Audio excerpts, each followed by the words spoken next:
Red Fae 48, Episode 11, Our Two Arcs Combine. Hello, social media mites and mavens. James Homan here. And it happened, the inevitable. Because we had very compatible neuroses, we had great sex. I moved into his apartment just to see if we were as compatible out of bed as in it. We became more than roommates, but at a time when anything other than roommates was not deemed acceptable. Yet another lie. While our friends were dying and in record numbers, it was very unsettling to recognize that we were living lies at ground zero. One begins to wonder if one's happiness is even valid. Achieving mutually beneficial love was not something we could celebrate very openly. Celebrations would have been validating. We had never been the kind of people to shove anything in one's face. We weren't A-list gays, but we were together in spirit. We were together in spite of my concerns that our backgrounds had been diametrically different. I was 3 years older than Harold, the same age as his sister, but people perpetually saw us from 2 different generations, and I was never sure if Harold resented that fact or enjoyed it. Yearly family photos of our, quote, holy homo family, unquote, with Tramp became something of a collector's item. I was to find out much later. A burly actor slash singer bear meets a libidinous ex-chorus boy during the age of AIDS. It was a horribly scary time, but if you're going to up the anxiety at any point in your life, do it in your 30s. Our lives became a totally new experience for each of us, 2 dreams accomplished. Harold had moved back to the city after getting his MFA from Temple University in Philadelphia and rented a 2-bedroom, 2-bathroom apartment on the 8th floor of the Bancroft Residential Hotel on West 72nd Street, between Columbus Avenue and Central Park West, which I affectionately called Anne's Place in tribute to one of my favorite actresses, Anne Bancroft. He had chosen this particular living space because, as a lover of opera and classical music and ballet, he realized he couldn't live anywhere but within walking distance to Lincoln Center. Imagine having that as an option. From his first apartment, Harold could see the 3 arches of the Metropolitan Opera House from inside all 3 rooms. And if you leaned out the window and looked to the right, you could also see the Hudson River. The apartment was showered with sun all day long, as well as moon shadows at night, and we never worried about curtains or shades for window treatments because the view was too spectacular. These aspects of his view were later eliminated by urban development, which was beginning when I moved in. The Bancroft had 24/7 doormen, 2 passenger elevators, 1 service elevator, and laundry facilities in the basement. What had I ever done to deserve such comforts? As one who had only lived hand to mouth, Harold began teaching me to appreciate comfort. I no longer needed to cart my laundry 3 hours every Sunday in all weather, pockets stuffed with quarters, 8 blocks to the seedy, coin-operated laundromat. Harold had had various roommates, each of whom had their own bedroom and bathroom. They were mostly actors and mostly female. He lived behind his bedroom door, except for when he needed to listen to his collection of classical music records, which was considered extensive. His state-of-the-art stereo system rested precariously on styrofoam supports sitting on his living room floor. All roommates were warned to walk quietly during his listening periods, which he took rather seriously. He would light up and listen, marijuana being his only vice, which he enjoyed regularly. His last roommate, Jacqueline, created major mishigash. a perfect Yiddish term meaning extreme turmoil in all our lives. A short time after we connected, Jacqueline explained excitedly that she had recently met Warren Beatty in the Waldorf bar. As a result, she had decided to move to the left coast, certain that her chance at stardom had arrived. It was all legally arranged that I would then take her place for 2 months, December and January, giving us the welcomed opportunity to confirm whether we were as compatible outside the bed as in it. Subsequently, I sublet my fourth floor walk up on 90th Street and moved to West 72nd Street on Thanksgiving weekend 1984. Cohabitation agreed with us, and when Jacqueline informed us that she'd planned to stay in Los Angeles despite having been dumped by Beatty, we could not have been happier. And Harold began investigating with his landlord ways in which I might legally take over her part of the lease. Housing situations in the Big Apple were becoming premium profit centers in the mid-1980s. Actors no longer moved every March and or October, signing 6-month leases as they did in the 60s and 70s. No longer were Upper West Side married actors living on their incomes from commercial or movie residuals, financially secure enough to send their children to college. Residences were being subdivided into 400 square foot studios, and landlords were charging substantially. While most actors worked as waiters, making about $100 plus a week, their rents skyrocketed to over $200 a month and more. Those fortunate enough to afford the first and last month's plus security deposit were assuming a pseudo permanency. Harold's $200 a month rent for a 2-bedroom, 2-bathroom apartment in 1977 was rent stabilized. Now it had increased to almost $1,000. The Bancroft landlords checked into my background and agreed I could be added to a new lease with Jacqueline's name omitted for the additional price of $100 a month, which we hadn't expected to be so reasonable. It was then that the maelstrom began. Jacqueline returned to New York unannounced, entered the apartment, took the few things she'd left behind, and had the locks changed. When Harold discovered this, he followed suit, called a locksmith, and had a second set of new locks installed. Enter the attorneys. Jacqueline sued the landlords and Harold. The landlords countersued Jacqueline for breaking her lease. Then Harold had to countersue the landlords to provide a new lease and also countersue Jacqueline. It was a freaking nightmare. Coming home after working all day, we were uncertain as to what we'd find. We had in our possession written proof that Jacqueline was planning to remain in L.A. We were puzzled. Finally, we realized she was only going through these actions to obtain money for what she considered her share of the apartment. As everyone knows, litigation is time-consuming and costly. Approximately 18 months later, Harold paid $27,000 plus attorney fees and obtained a new lease in both our names. What a win, huh? Jacqueline returned to L.A. and was never heard from again. Our official life together began expensively, but securely.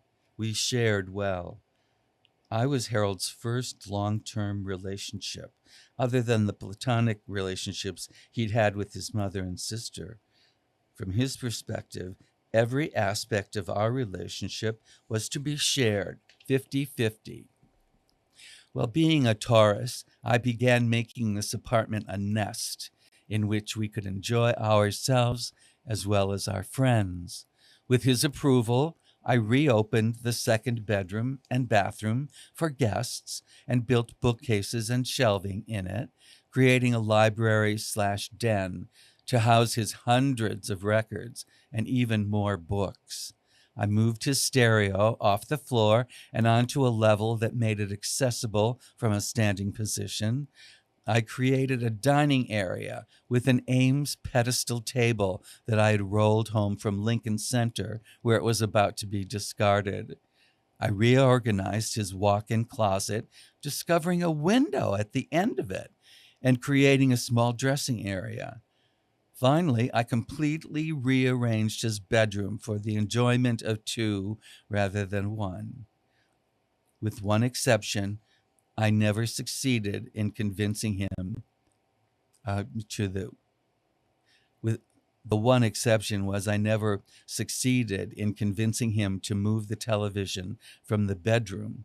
But then he had a collection of porn tapes, and that justified the appliance's prominent placement in the bedroom. Harold was grateful for these changes, incredibly grateful. We both loved our new home, as did his mother, his sister, his friends, and his cousins, who all began enjoying occasional visits. The Shepherd family lived on Hudson Street in Hoboken, New Jersey, and they welcomed me with open arms. To this day, I'm embraced by them, for which I'm enormously thankful. I became a part of a family that was educated, a family who actually had meaningful discussions during dinner, a family that enjoyed going to the ballet together, a family that laughed together, a family that enjoyed crosswords almost as much as they played Scrabble.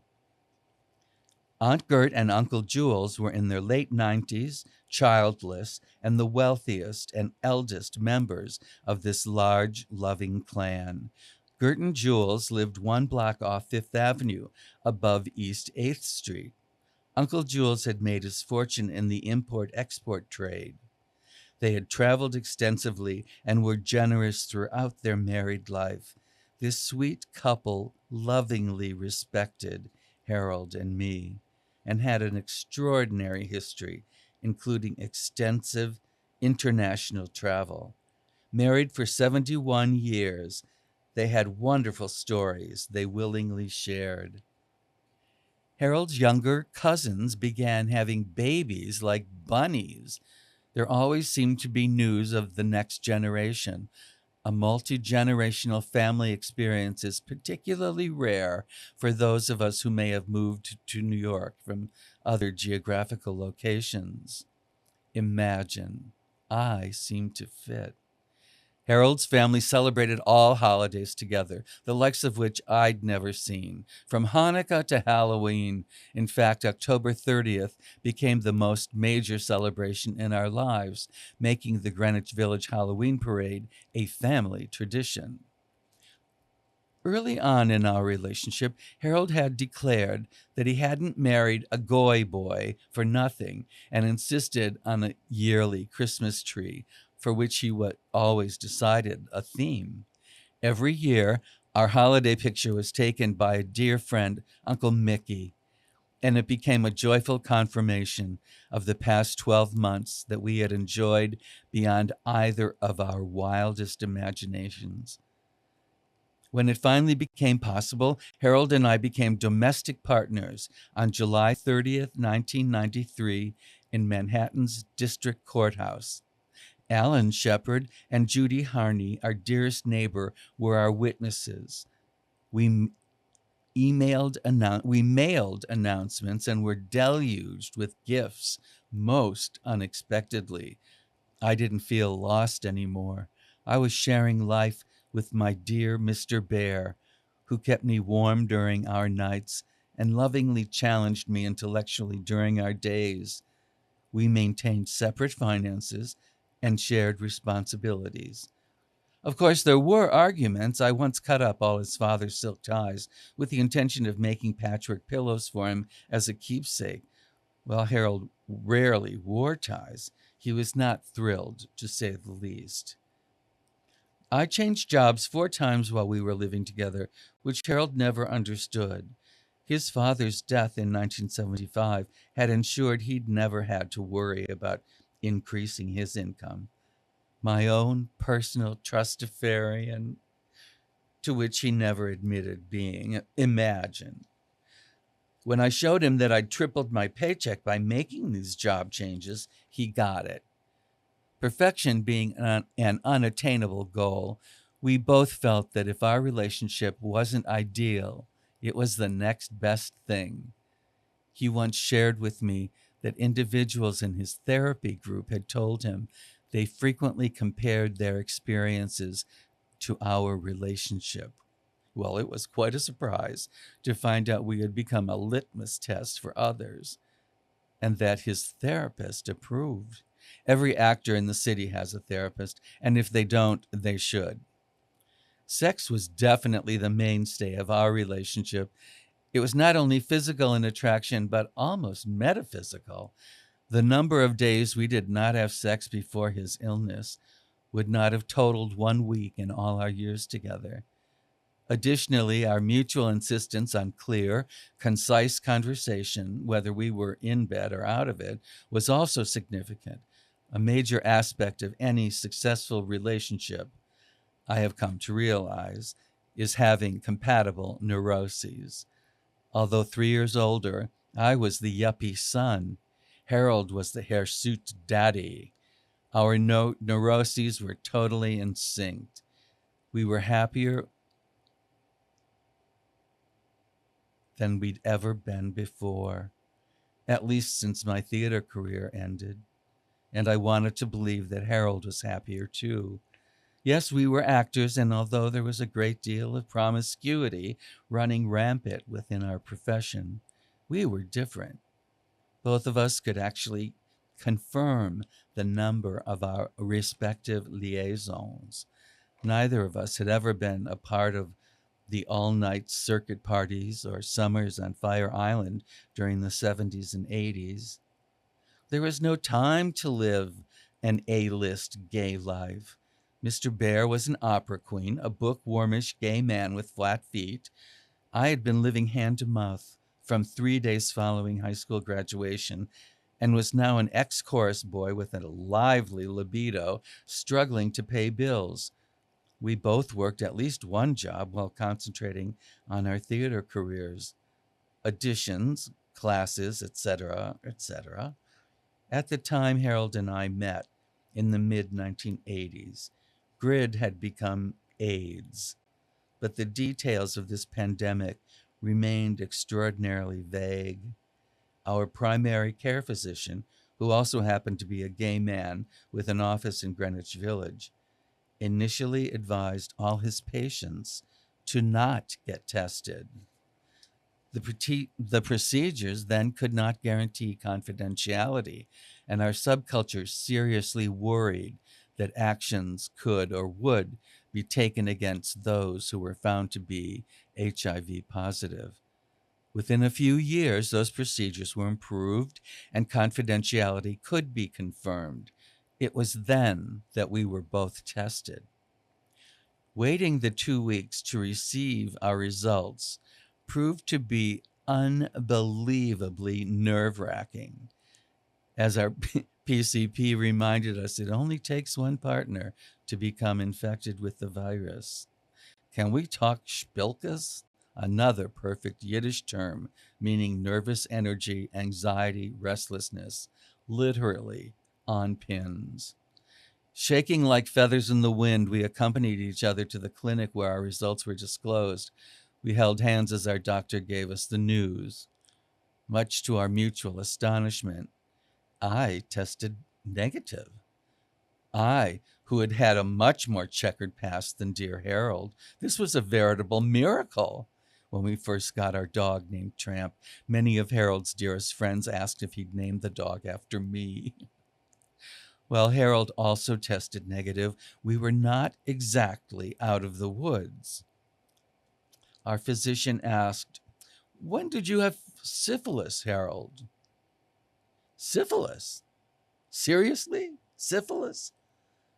Harold's test indicated that he'd carried the virus for over 20 years, which meant that he'd probably contracted it during his undergraduate days and never knew. He was now considered in remission. but I needed to be tested. Luckily, I was found to be not infected. Another miracle. That evening, we celebrated modestly because many of our friends had not been as fortunate. Indeed, HIV/AIDS was eliminating our community, but somehow we had escaped.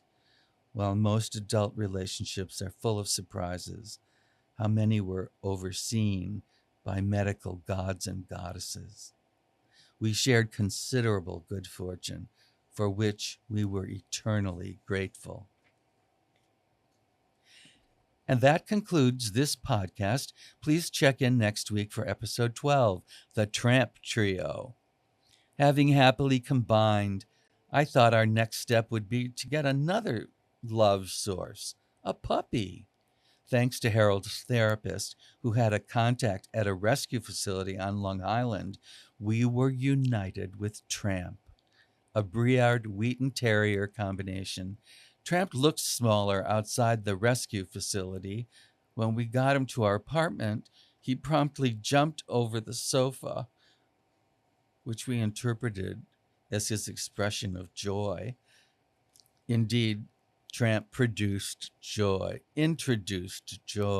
into our circle, not to mention everyone else's life. From his 6:30 morning excursions to Dog Hill in Central Park, to my walk around the block before bedtime with our friend Judy and Tramp's best friend, her German short-haired pointer named Bruno, Tramp was joyful. Additionally, he was well-trained, obedient for the most part, socially related, and surprisingly house-trained. He was about 16 months old when we acquired him, and our life was considerably enlarged by him. Dog owners are a loving group who are ready to celebrate all furry friends. We greatly enjoyed Tramp's being our child substitute and celebrated for more than 10 years. But as we all know, as much as you might like them to remain the same, things change. Thank you.